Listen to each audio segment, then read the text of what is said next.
بسم اللہ الرحمن الرحیم نحمدہ و نصلی علی رسولہ الکریم رب اشرح لی صدری ویسر لی امری واحلل عقدۃ من لسانی یفقہوا قولی۔ ہر چیز کے کرنے کا کوئی نہ کوئی مقصد ہوتا ہے۔ انسان خود اپنا کوئی بھی کام کرتا ہے تو اس میں اپنا اس کا مقصد ہوتا ہے۔ اسی طرح سے ہر چیز کے کرنے کا کوئی نہ کوئی مقصد ہوتا ہے، بغیر مقصد کے کوئی کام نہیں ہوتا۔ اللہ نے اس دنیا کو بنایا اور پھر انسانوں کو پیدا کیا تو یوں ہی نہیں پیدا کر دیا، بلکہ ایک مقصد کے تحت بنایا۔ اب اس قابل انسان کو یہ غور کرنا چاہیے کہ اللہ کے دنیا بنانے کا کیا مقصد ہے، انسانوں کے پیدا کرنے کا کیا مقصد ہے۔ اگر ذرا بھی غور کرے گا، ذرا بھی اپنی عقل لگائے گا تو اسے پتہ لگ جائے گا کہ اللہ نے انسان کو عبادت کے لیے پیدا کیا ہے۔ انسان کو تمام مخلوقات پر اللہ تعالیٰ نے اشرف بنایا، اور خود اپنی ذات پر وہ غور کرے تو اسے اس بات کا اندازہ ہوتا ہے کہ ایک ناپاک پانی کے قطرے سے اللہ نے کیسے ایک ہنستا کھیلتا خوبصورت انسان بنا دیا۔ تو اللہ نے انسان کو پیدا کیا اور پھر پیدا کر کے اس کو یوں ہی نہیں چھوڑ دیا، بلکہ تمام انسانوں کی ہدایت اور رہنمائی کے لیے اللہ تعالیٰ وقتاً فوقتاً پیغمبروں کو بھیجتا رہا ہے، تاکہ لوگ صحیح راہ سے آگاہ ہو سکیں اور دین اسلام کے راستے پر چل کر اپنے آپ کو ایک کامیاب ترین انسان بنا سکیں۔ لیکن آج کا مسلمان ایک بہت بڑی غفلت میں پڑا ہوا ہے۔ مسلمان گھرانے میں پیدا ہوا تو مسلمان کہلانے لگا، لیکن اپنے دین کی اسے صحیح سمجھ نہیں ہے کہ اللہ ہم سے کیا چاہتا ہے، دین اور ایمان کا تقاضا کیا ہے۔ قرآن پاک میں خود اللہ فرما رہے ہیں یا ایھا الذین آمنوا آمنوا، یعنی خود اللہ تعالیٰ ایمان والوں کو ہی دعوت دے رہے ہیں، اے ایمان والوں تم ایمان لاؤ۔ یعنی یہ دعوت کس کو دی جا رہی ہے؟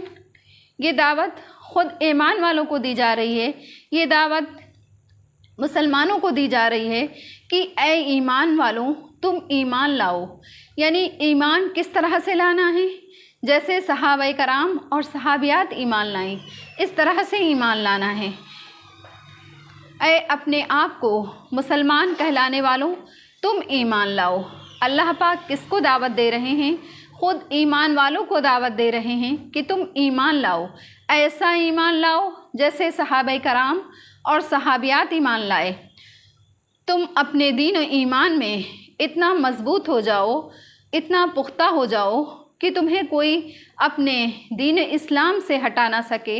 اللہ پر یقین اتنا مضبوط کرو کہ کفر، شرک اور بدعات کی تمام رسمیں تمہیں دین اسلام سے ہٹا نہ سکیں۔ یعنی تمہارا اللہ پر یقین کیسا ہونا چاہیے، پہلے اس کو صحیح کرو، اللہ پر یقین صحیح کرو۔ اللہ ایک ہے، اس کو دل سے مانو اور زبان سے بھی اقرار کرو کہ اللہ ایک ہے، اس کے سوا کوئی عبادت کے لائق نہیں۔ تو اب جھکنا کس کے آگے ہے؟ صرف اور صرف اللہ کے آگے ہے۔ مانگنا کس سے ہے؟ صرف اللہ سے مانگنا ہے، اس کی ذات و صفات میں کسی کو شریک نہیں کرنا ہے۔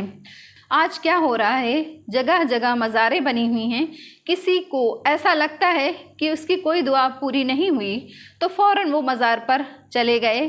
مزار والے کیا کر سکتے ہیں؟ کسی مزار پر نہیں جانا، کسی کو پیر ولی سمجھ کر کے اس سے نہیں مانگنا ہے، خواہ کتنی بھی پریشانیاں آئیں۔ اپنا تعلق کس سے جوڑنا ہے؟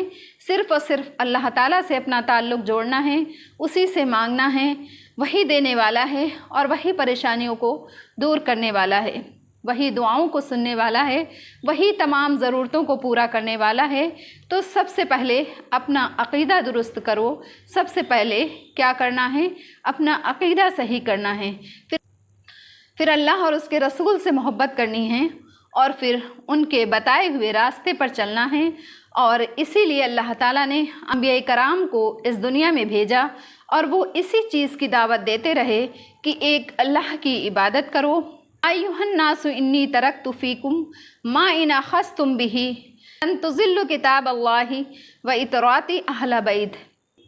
اے لوگوں، میں تمہارے لیے اپنے بعد میں 2 چیزیں چھوڑتا ہوں، اور دونوں کو مضبوطی سے تھامے رہنا، تم گمراہ نہیں ہوگے۔ ایک کتاب اللہ، دوسری میری اولاد اور اہل بیت۔